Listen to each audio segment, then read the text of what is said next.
Tout l'univers chante sans arrêt ta gloire et ta splendeur, Seigneur.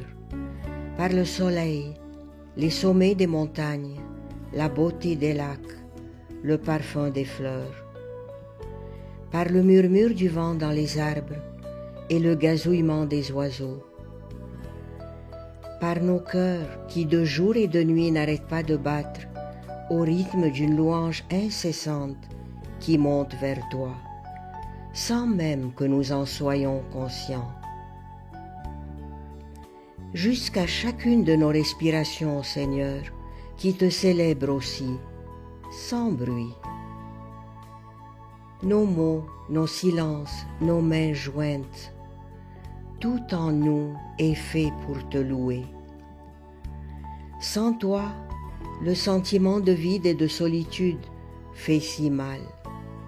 La blessure inévitable d'un manque, d'une sécheresse au plus profond de soi, est si douloureuse. Combien c'est dommage de ne pas te reconnaître, mon Dieu, de ne pas être conscient de ta présence. La vie perd son sens. Nous n'avons personne à remercier et nos émerveillements s'adressent au néant. Comment pouvoir ne pas te voir partout?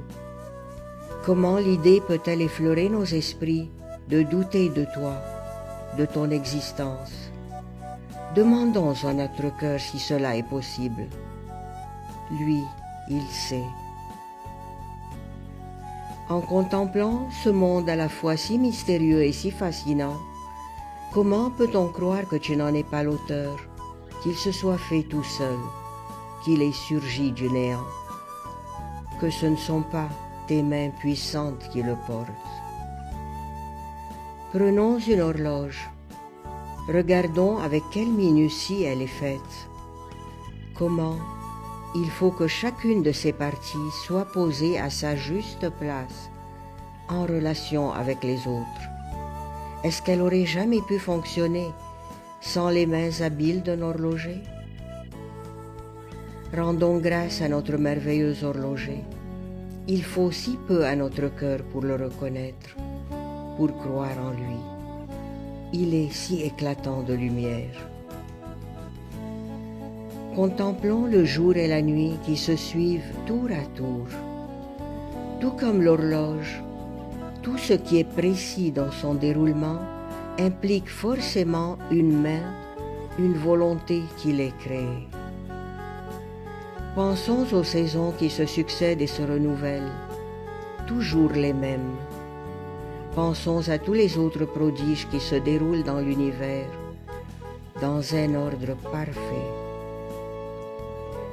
Puissions-nous, Seigneur, nous, tes 8 milliards d'enfants, te reconnaître en toutes tes œuvres, si bien orchestrées. Et simplement, mettre un genou à terre et t'adorer.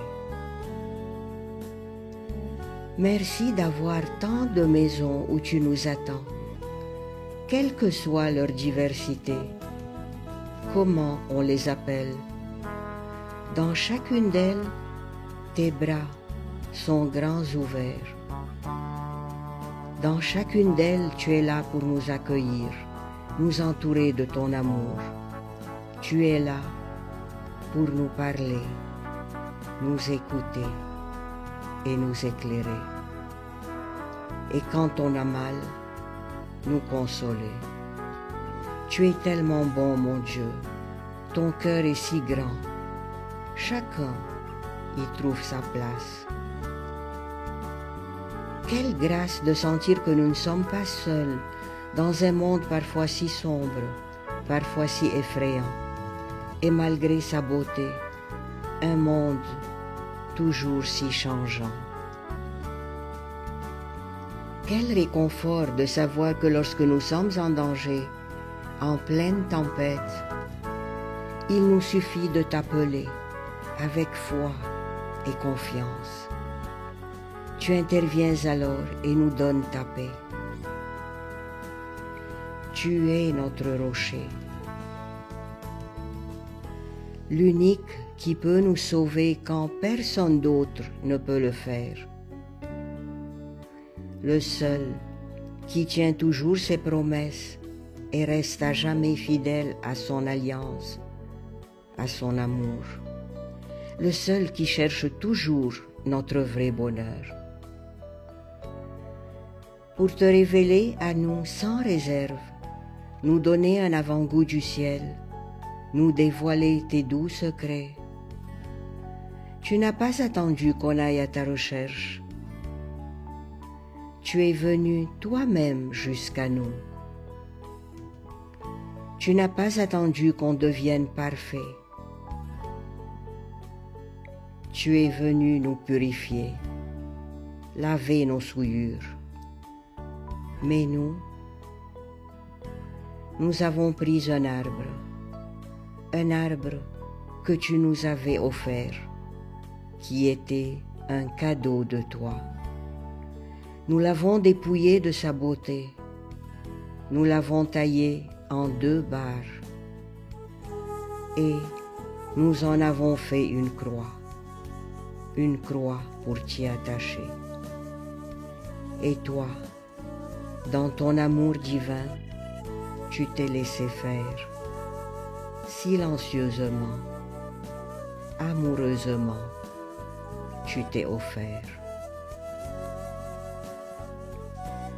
Tu avais dit que lorsqu'on aime, on donne sa vie pour ses amis. C'était trop beau pour être vrai, mais tu as montré que c'était beau parce que c'était vrai. Pardonne-nous, Seigneur, de ne pas avoir compris. Pardonne-nous pour chaque épine, chaque clou qui t'a transpercé. Pardonne-nous pour toutes les fois où nous continuons à te blesser. Pardon, Seigneur, pour toutes nos guerres insensées, froidement décidées autour d'une table. Pardon pour notre recherche effrénée de faux plaisirs, notre course après l'argent et le pouvoir, notre aveuglement et notre orgueil démesuré. Pardon pour toutes les cruautés que nous nous ingénions à inventer. Pardon d'employer si mal la liberté que tu nous as donnée. Pardon surtout pour ces étranges nouveautés que nous croyons géniales et qui ne sont qu'absurdités et qui ne peuvent servir qu'à nous détruire. Et malgré tout cela, dans ta miséricorde infinie, tu n'as au fond du cœur qu'un seul désir, nous offrir, si nous les demandons, tes tendres pardons, tes incroyables pardons. Avec ton cœur de Père, tu nous fais passer de l'ombre à la lumière.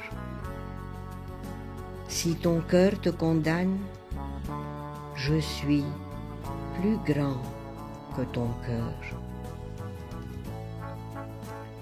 Aide-nous, Seigneur, à mieux te comprendre, à dépasser l'image souvent si limitée qu'on se fait de toi.